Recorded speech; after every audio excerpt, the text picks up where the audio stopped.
Well, thanks for being interested in this one. Right after lunch break is a tough one. So thank you very much for that. So the topic today is continuous delivery. I'll come to why I say in the real world or what that has to do with the books. Quickly extending with the introduction of myself. Schroeder, a German name for a German guy, and I'm since 20 years in the business of building and delivering software. Now as a VP of engineering at the workshop, where I joined about 10 years ago. The workshop has a product portfolio. It's not super relevant for this talk.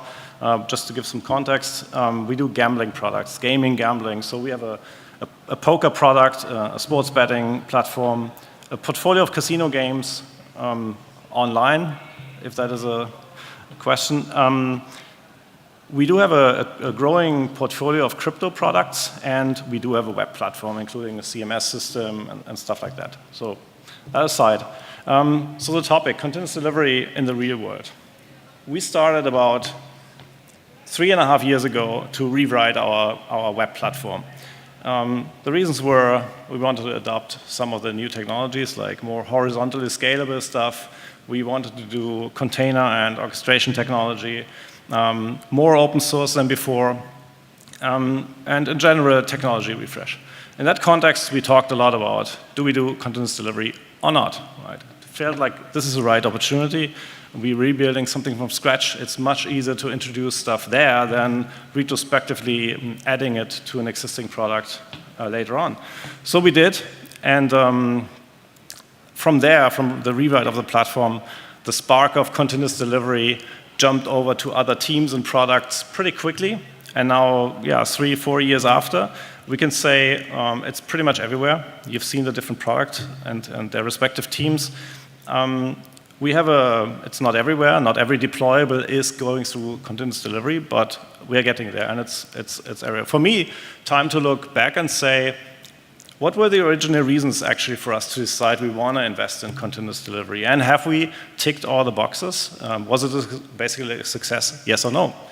I'm really interested in where does the investment of time and resources go. So I did a bit of research earlier this year, and did interviews, surveys with the different teams, managers and engineers, and found a surprise, right? Surprise is, yes, it was totally the right decision to do continuous delivery. It's very good for us. However, for a whole set of different reasons than we originally had on the table to actually take the decision for continuous delivery. And this is what I want to talk about, right? So a decision taken not for the wrong reason, but for other reasons, actually. On the example of 4 different use cases where how we introduced continuous delivery and what was the path we had to take, I want to illustrate a bit what that all is about. And the first one is, just for completeness here, the rewrite of the platform. Continuous delivery came into the game from the beginning on and was built in. So I don't want to say it was simple or easy or straightforward, but it was definitely different from adding it to an existing product with everything around it retrospectively.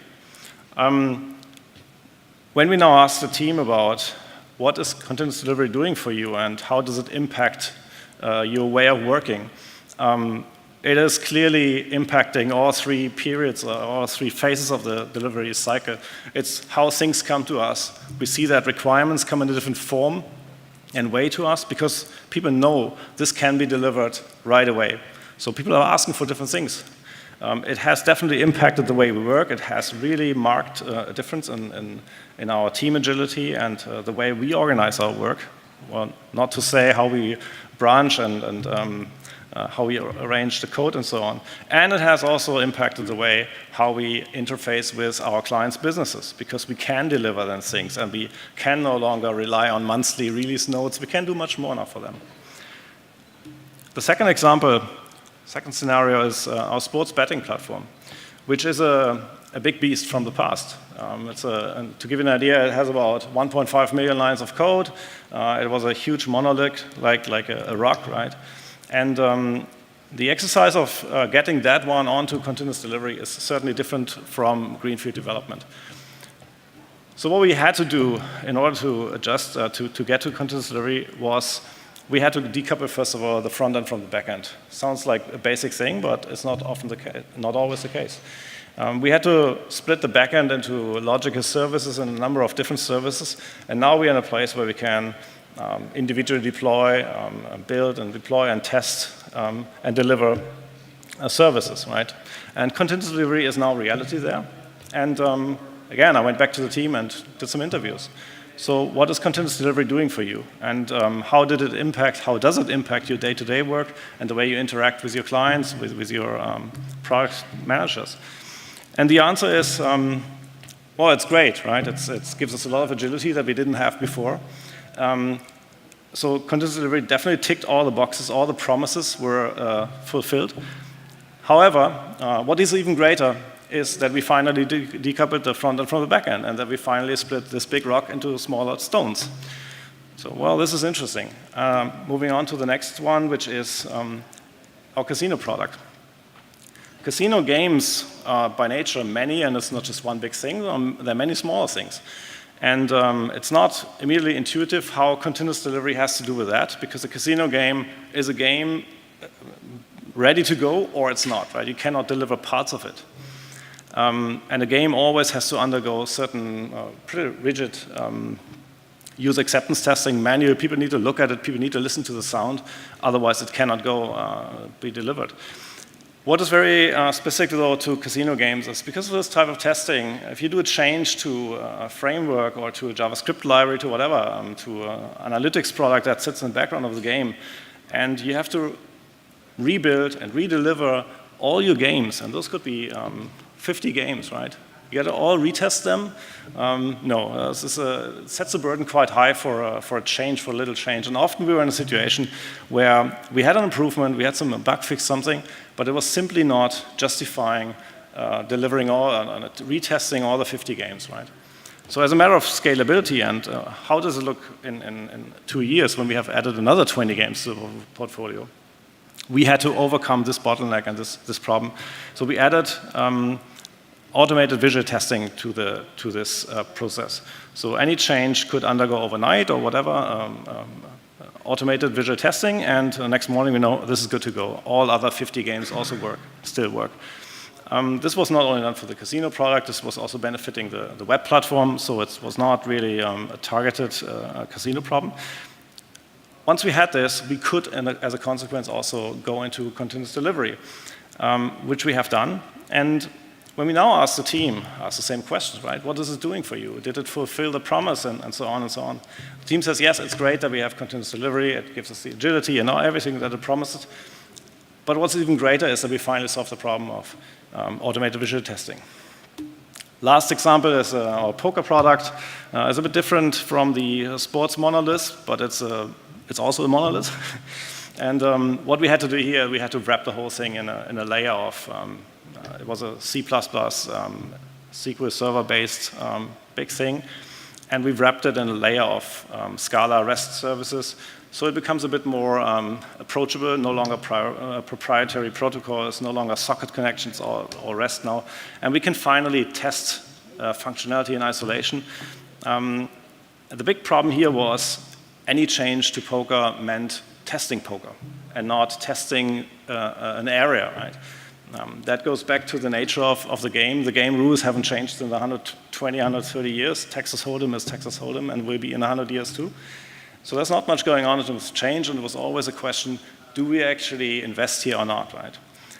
Well, in order to do continuous delivery, we had to invest, and we have. And now if we, again, ask the team now, so what is it now doing for you? We are a year 2 into continuous delivery there. The team says exactly the same as the other teams. It's great that we have continuous delivery. It ticks all the boxes that it promised to do, but it's even greater that we finally sorted out our testing, right? Our approach to targeted deployments and testing.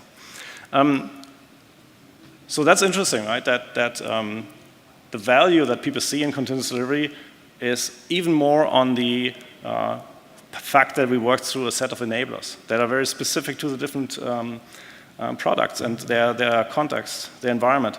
So that's why I'm saying no book can talk about that, right? This is what no one can predict. What does it actually mean to your very specific individual business? To give an idea of This is not exactly how the pipeline looks like that we have, but the point here is we started with a very simple deployment pipeline that just tests a product. And over time, we added more and more to the same pipeline. We have there things like site speed I/O. We now know will the website be faster or slower once it is hitting our client deployment. We are looking into load and performance testing as part of the deployment pipeline. We also do security scans now, static and runtime. So there's a lot more coming. And what it also does for us is, as every team, every product is using the same pipeline infrastructure, this creates a lot of consistency. There's not these guys do it that way, these guys do it that way, which is governance, right? And I'll come in a few slides from here, I come to the importance of consistency in a different context.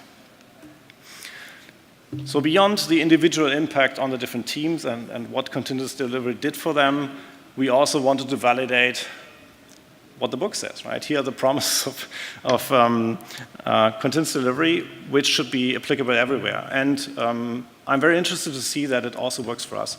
And the big thing that people came back with when I asked them these questions around what is continuous delivery doing for them, the biggest one was work in progress. That's why the letters are so big, probably. So work in progress has changed from a sprint worth of work, like 20 items, 25 items, depends a bit on, of course, the sprint length, team size, and so on. Let's say a team manages 15 things that are active until they are out of our way, they're delivered. Now it's 1 or 2, and that's a massive difference for everybody, for every individual, but also for a team, right? Context switching is just incredibly expensive. And one thing that we did not so much foresee is we thought that continuous delivery would be much more demanded by our clients, by the business. Get things faster. Reality is the clients don't want things much faster. They only want to know when do we get them. They want to be predictable. They want to know what's coming and when. So all the work in progress stuff is much more important for us as an engineering group, so like internal improvement, workflow, than external groups. And here we come back to the consistency. Continuous delivery comes with automation, and with automation comes data, a lot of data.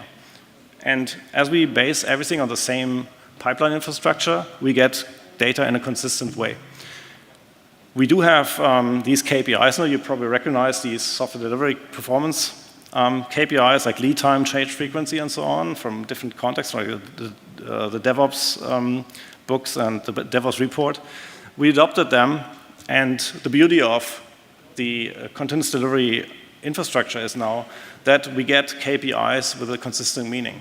So in one team, lead time means the same as in another team, which is working on a totally different product. Lead time means exactly the same because it comes from the same source. The same for all these other parameters like change frequency and time to recover. In terms of incidents, numbers, and the question, do we need to, will continuous delivery help us to get more stable, less bugs, incidents, and so on? Totally yes. The incident number overall dropped dramatically. The number of incidents per change, but also the overall numbers. And the second observation here is that the incident severity, let's say, shifted from major incidents, we have much less there, maybe a bit towards minor incidents, which is totally expected, as the continuous delivery delivers one feature and not a whole rack of 20 things at a time, which means the blast radius is smaller, it's under control, and the time to recover subsequently is a lot better too. We have a 50% improvement here in time to recover before, after. And finally, last but definitely not least, it's a quality and speed question, right? Project managers often told us in the past that you have to choose between quality and speed. And well, no, you don't, right? You get quality and speed, and you get quality because you are fast, and you can be fast because you have quality. And to get more quality, you have to be even faster. And this is what we validated. I think this is very, very positive validation of a promise. And we can work further in that direction, right? Working further on speeding up things, having our deployment infrastructure and the build smaller and faster in the future. A few other things, a few other observations. A along the SDLC and impact of continuous delivery is that, and we all know that, right? The unit test is a pain. Since 20 years, you're trying to convince people, do more of it, have more coverage, and why did that never really work? And I think it's a matter of purpose. People didn't quite understand the importance and purpose. And with continuous delivery, where the functioning of the pipeline stands and falls with coverage, with testing coverage, and a proper implementation of that pyramid that you see there, people now get it. Right? We have a better sense of why is it important and why do we have to get a balance between coverage and over-testing somehow right. And what we observe is that the teams took over the governance around that. We no longer have to send the email, hey, please watch your coverage and so on. It's happening now by itself. People are much closer to what it actually means to not have the coverage required. Running a bit out of time, I'll skip the next one. Just maybe one sentence to that one. The pipeline maintenance cost was a long debate. Initially, when we started with continuous delivery, how can we quantify it and so on? And we came to the conclusion that maintaining the infrastructure in a good shape and having the builds going and everything green and so on is not an additional cost. It's actually left shifting some costs that we had along the software development lifecycle anyway. Let's say you find a bug later on, well, you rather spend the time further to the left and keeping your infrastructure green. A few challenges that we still have is, I want to just pick here two of them, is red is the new green. When we started, everybody was aligned, right? Build has to be green, that's the basics, there's no negotiable. Build has to be green, very important. Build has to be green, very important. Now when I go home on Friday afternoon or evening, some of the builds are actually red. And how can that be, right? Everybody's aligned. Everybody is aware of how important this is. So how comes? Well, the truth is that governance is not a one-off. It's an ongoing exercise. And this is simply the nature of it. But it's a different exercise than we had before, when maybe there was a quality issue, but we didn't even know about it. So now there's a clear red flag, and it's easier for us to manage, actually, the implications of that. But it's ongoing. So closing the thought here with the conclusions we have. One thing is that we started this project, this initiative, continuous delivery, with certain ideas in our heads. We want to do this and this and this. And the teams now say, actually, we got something different. We got something better, right? And what does it mean for us when we embark on a new project, an IT project? I often look at it from that perspective. When we deliver something to our clients and there's, along the way of a longer project, there's an opportunity to add something to the project. It's often tagged and labeled as, that's scope creep, it's bad, right? But that's the whole purpose of Agile. That's the whole purpose of adjusting to opportunity. And I think there's an analogy to technical architectural projects, or when we change here the way we work, actually. We should be open to that, to opportunity, and embrace it, rather than saying it's bad, it's scope creep. There are a few other projects that we did afterwards where exactly that was true too. But it's often, the project execution is often in the hands of someone who has a project plan with certain objectives written down, and then things get a bit complicated. So this is a bit of a statement, let's be more agile, basically. Another thing is, as a conclusion, if the observation is true everywhere, that working through the enablers for continuous delivery was even more important than the fact that we now have continuous delivery. So what does it mean for areas where we don't have continuous delivery? Because we decided not to have it, or because we still haven't got to it yet? And I looked a bit into that, and we found, I can say that we found two areas where we are still not there, and that's databases. Yeah, you know what the databases are, the last. Yeah, it's different. And infrastructure. And when we now look into that a bit deeper, we find, yes, there are these enablers that if we wanted to decide to have continuous delivery, there would be these enablers. We can write them down. We can actually look at why are we not doing them?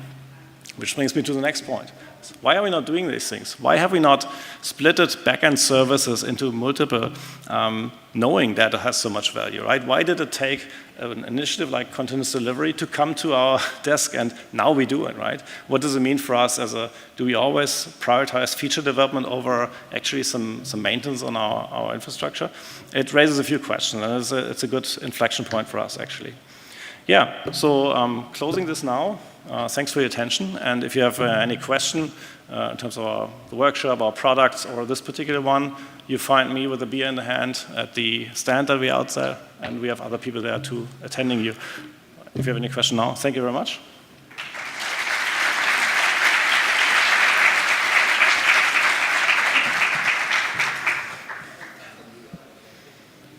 Hola. Hi. Well, I'm going to check if there is any question. Yeah, we have one. What tools do you recommend for a company to start with CD? Well, I intentionally didn't want to talk about technology here. This is very much, I recommend actually nowadays that you just pick something that comes with an infrastructure that you probably rent or cloud or so. It comes out of the box to you.